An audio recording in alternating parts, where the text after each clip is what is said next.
THE LAST of the Mohicans. A Narrative of 1757 by James Fenimore Cooper. Chapter 2. Sola, sola, wo ha ho, sola. Unquote. By Shakespeare. While one of the lovely beings we have so curiously presented to the reader was thus lost in thought, the other quickly recovered from the alarm which had induced the exclamation, and, laughing at her own weakness, she inquired of the youth who rode by her side, "Are such spectres frequent in the woods, Heyward, or is this sight an especial entertainment ordered on our behalf? If the latter, gratitude must close our mouths; but if the former, both Cora and I shall have need to draw largely on that stock of hereditary courage which we boast, even before we were made to encounter the redoubtable Montcalm." "Yon Indian is a runter of the army, and after the fashion of his people he may be accounted a hero," returned the officer. "He has volunteered to guide us to the lake by a path but little known, sooner than if we followed the tardy movements of the column, and, by consequence, more agreeably." "I like him not," said the lady, shuddering, partly in assumed, yet more in real terror.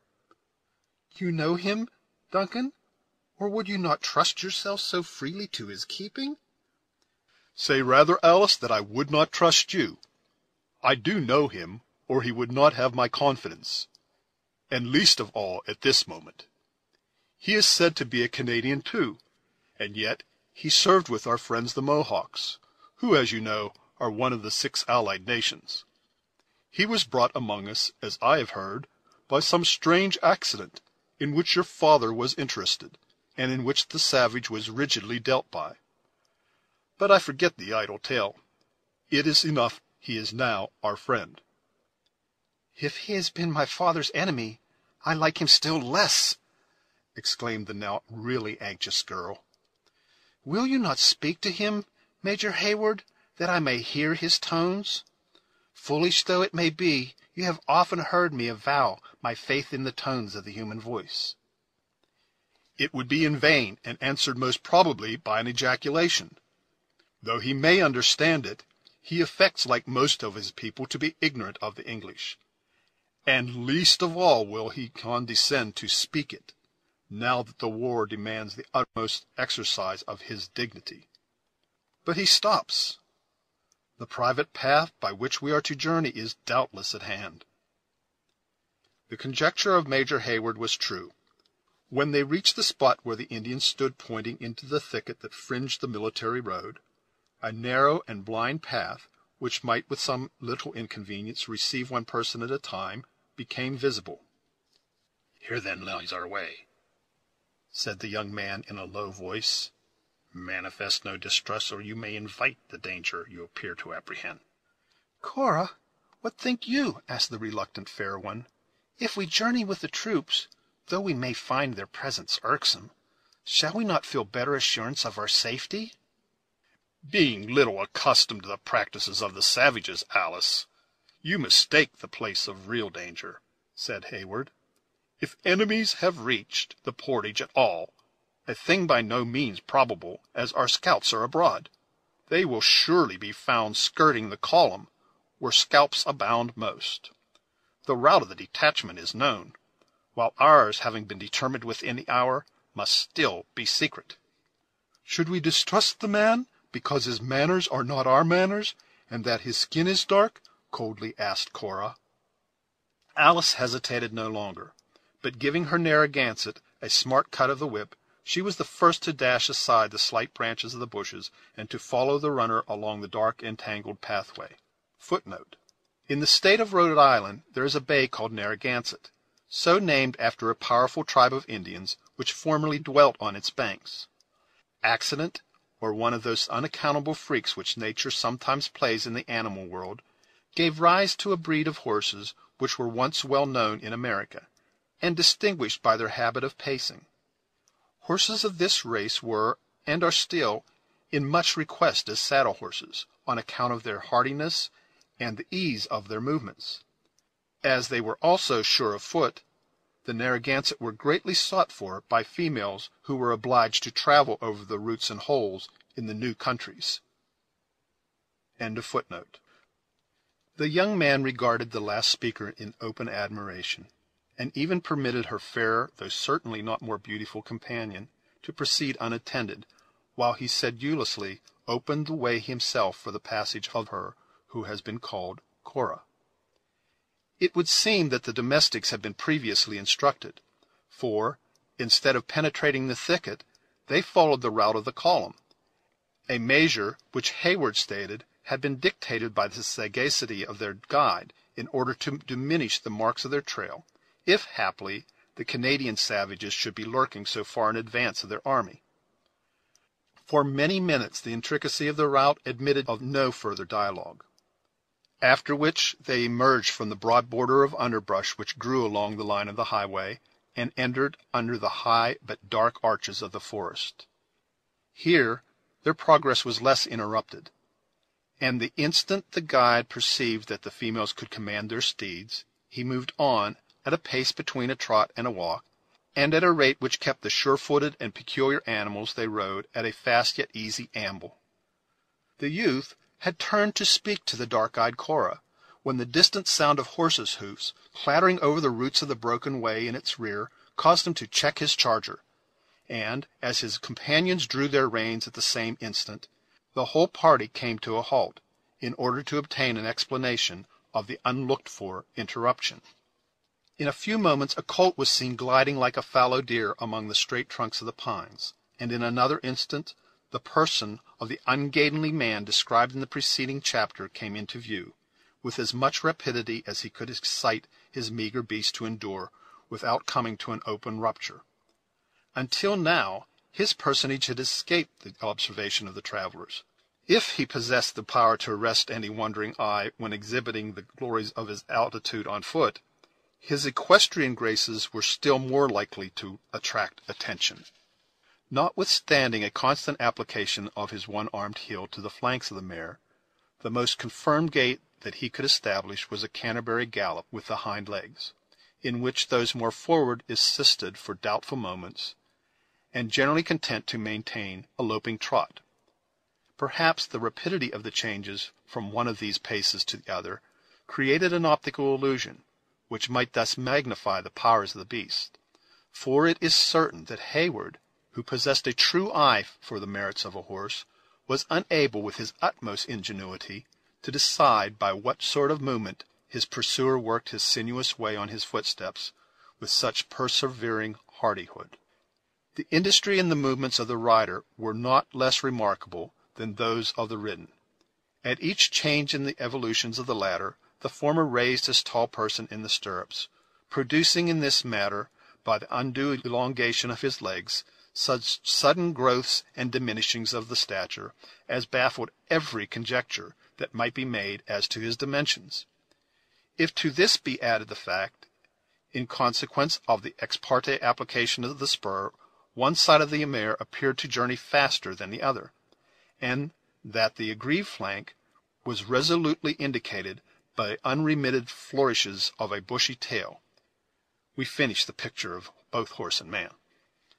The frown which had gathered around the handsome, open, and manly brow of Heyward gradually relaxed, and his lips curled into a slight smile as he regarded the stranger. Alice made no very powerful effort to control her merriment, and even the dark, thoughtful eye of Cora lighted with the humor that it would seem the habit rather than nature of its mistress repressed. "Seek you any here?" demanded Heyward, when the other had arrived sufficiently nigh to abate his speed. "I trust you are no messenger of evil tidings." "Even so," replied the stranger, making diligent use of his triangular castor to produce a circulation in the close air of the woods, and leaving his hearers in doubt to which of the young man's questions he responded. When, however, he had cooled his face and recovered his breath, he continued, "I hear you are riding to William Henry. As I am journeying thitherward myself, I concluded good company would seem consistent to the wishes of both parties." "You appear to possess the privilege of a casting vote," returned Heyward. "We are three, while you have consulted no one but yourself." Even so, the first point to be obtained is to know one's own mind. Once sure of that, and where women are concerned it is not easy, the next is to act up to the decision. I have endeavored to do both, and here I am. If you make the journey to the lake, you have mistaken your route, said Heyward haughtily. The highway thither is at least a half a mile behind you. Even so, replied the stranger, nothing daunted by his cold reception. I have tarried at Edward a week, and I should be dumb not to have inquired the road I was to journey. And if dumb, there would be an end to my calling. After simpering in a small way, like one whose modesty prohibited a more open expression of his admiration of a witticism that was perfectly unintelligible to his hearers, he continued, Is it not prudent for any one of my profession to be too familiar with those he has to instruct, for which reason I follow not the line of the army? Besides which, I conclude that a gentleman of your character is the best judgment in matters of wayfaring. I have therefore decided to join company, in order that the ride may be made agreeable and partake of social communion. A most arbitrary, if not a hasty decision, exclaimed Heyward, undecided whether to give vent to his growing anger or to laugh in the other's face. But you speak of instruction, and of a profession. Are you an adjunct to the provincial corps, as a master of the noble science of defense and offense, or perhaps you're the one who draws lines and angles under the pretense of expounding the mathematics? The stranger regarded his interrogator for a moment in wonder, and then, losing every mark of self-satisfaction, in an expression of solemn humility, he answered, Of offense I hope there is none to either party. Of defense I make none, by God's good mercy, having committed no palpable sin since last entreating his pardon and grace. I understand not your illusions about lines and angles, and I leave expounding to those who have been called and set apart for that holy office. I lay claim to no higher gift than a small insight into the glorious art of petitioning and thanksgiving as practiced in psalmody. This man is most manifestly a disciple of Apollo, cried the amused Alice, and I take him under my own especial protection. Nay, throw aside that frown, Heyward, and in pity to my longing ears, suffer him to journey in our trade. Besides, she added in a low and hurried voice, casting a glance at the distant Cora, who slowly followed the footsteps of their silent but sullen guide, it may be a friend added to our strength in the time of need. Think you, Alice, that I would trust those I love by this secret path? Did I imagine such need could happen? Nay, nay, I think not of it now. But this strange man amuses me, and if he hath music in his soul, let us not carelessly reject his company. She pointed persuasively along the path with her riding-whip, while her eyes met in a look which the young men lingered a moment to prolong. Then, yielding to her gentle influence, he clapped his spurs to his charger, and in a few bounds was again at the side of Cora. I am glad to encounter thee, friend, continued the maiden, waving her hand to the stranger to proceed, as she urged her Narragansett to renew its amble. Partial relatives have almost persuaded me that I am not entirely worthless in a duet myself, and we may enliven our wayfaring by indulging in our favorite pursuit. It might be of signal advantage to one ignorant as I, to hear the opinions and experience of a master of the art. It is refreshing both to the spirits and the body to indulge in psalmody in befitting seasons, returned the master of song, unhesitatingly complying with her intimation to follow, and nothing would relieve the mind more than such a consoling communion. But 4 parts are altogether necessary for the perfection of melody. You have all the manifestations of a soft and rich treble. I can by especial aid carry a full tenor to the highest letter, but we lack counter and bass. Yon officer of the king who hesitated to admit me to his company might fill the letter, if one may judge from the intonations of his voice in common dialogue. Judge not too rashly from hasty and deceptive appearances, said the lady, smiling. Though Major Heyward can assume such deep notes on occasion, believe me, his natural tones are better fitted to a mellow tenor than the bass you heard. Is he, then, much practised in the art of psalmody?" demanded her simple companion. Alice felt disposed to laugh, though she succeeded in suppressing her merriment ere she answered. "I apprehend that he is rather addicted to profane song. The chances of a soldier's life are but little fitted to the encouragement of more sober inclinations." "Man's voice was given to him, like his other talents, to be used, and not to be abused. None can say they have ever known me to neglect my gifts. I am thankful that through my boyhood may be said to have been set apart, like the youth of the royal David, for the purposes of music. No syllable of rude verse has ever profaned my lips." "You have, then, limited your efforts to sacred song?" "Even so. As the Psalms of David exceed all other language, so does the psalmody that has been fitted to them by the divines and sages of the land surpass all vain poetry.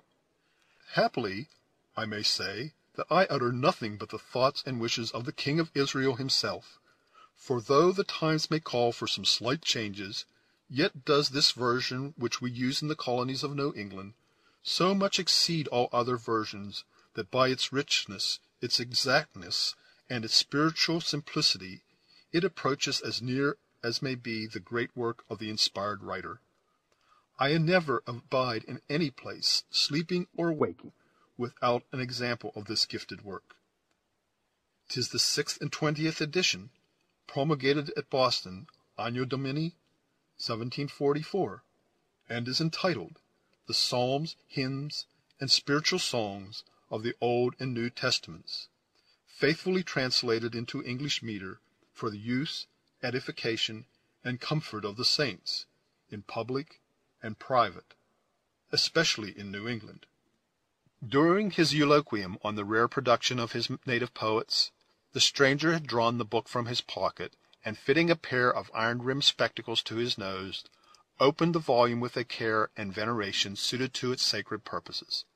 Then, without circumlocution or apology, first pronounced the word Standish, and placing the unknown engine, already described, to his mouth, from which he drew a high shrill sound, that was followed by an octave below from his own voice, he commenced singing the following words in full, sweet, and melodious tones, that set the music, the poetry, and even the uneasy motion of his ill-trained beast at defiance.